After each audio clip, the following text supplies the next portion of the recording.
What is going on, guys? What is going on, 27 Squad? Welcome back into another video, and we have a huge update for you guys in regards to Leonard Williams being re-signed to the New York Giants, 3 years, $63 million. That's $21 million a year. And listen, when I first saw that pop up on my phone, I was livid. I was gonna lose my mind. I was about to throw my phone across the street. But I calmed down and I saw the tweet by Pat Leonard, who covers the New York Giants, and he said that the 2021 cap hit for Leonard Williams this year is $11 million. And Dave Gettleman is absolutely making fantastic moves so far in free agency this year. My only concern, though, is if you backload these contracts, you keep backloading these contracts, what's going to happen in the next coming years? Are we going to be in a Philadelphia Eagles situation? Now, we only sign 3-year deals. It seems like we don't go any higher than 3-year deals, which is good.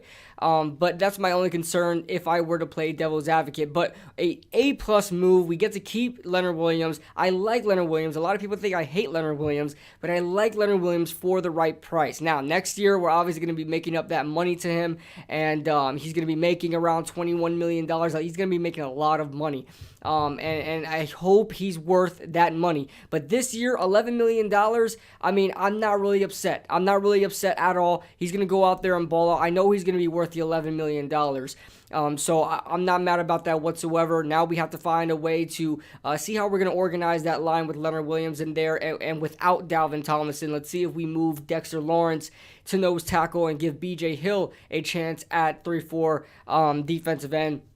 Or maybe we switch it up and Austin Johnson, since he was re-signed, he's going to be a nose tackle and keep Dexter at his spot that he was previously. So we'll see what happens there, but we get to keep one of the cornerstones of our defense in Leonard Williams, our sack leader as well. Hopefully he adds more to that in the next year, and I'm excited about it. I wish nothing for the best for Leonard Williams. I hope he balls out, especially in Big Blue. That means that the New York Giants are pretty much out on Hassan Reddick. That's one of the biggest targets I really wanted for this team was Hassan Reddick. He's a guy that was going to be paid for, low risk, high reward type contract, only being a first-year pass rusher, and only probably be paid around $11 to $12 million per. So, and here's one thing. Dave Gettleman's killing these contract negotiations and killing this offseason right now because he is basically putting ourselves in these positions that it is cheaper to keep these players rather than to get rid of them. Like Nate Solder, it was cheaper to keep him than to cut him. And they restructured that contract so well that they were able to put that in place. And then when it comes to on Leonard Williams, they do the same thing. Only $11 million in cap hit. If you were to sign that franchise tag, that's $19 million. We basically saved ourselves $8 million there. So fantastic moves by Dave Gettleman when it comes to Leonard Williams, Nate Solder. And so let's move on to John Ross. Now, I don't know if I manifested this. I don't know if I just know the Giants very well. But listen, I was one of the guys that wanted John Ross on this team right when he demanded a trade, requested a trade from the Bengals. He did not want to play there anymore. And this is a former first-round pick. Really reminds you of Corey Coleman, a speedster. The guy broke the record, broke Deion Sanders, Chris Johnson's record for the 40-yard dash. And instead of 4.24, he beat it with a 4.22. And everybody knows John Ross for that. But he is he's exactly what Corey Coleman was. A speedster wide receiver with a limited route tree. I think it's more expanded than Corey Coleman's is. He could run more routes than Corey Coleman, but a receiver with a limited route tree, extremely fast receiver with a limited route tree, and a guy riddled with injuries, right? That's exactly what John Ross is. And on top of that, he's a slot corner. So, slot wide receiver.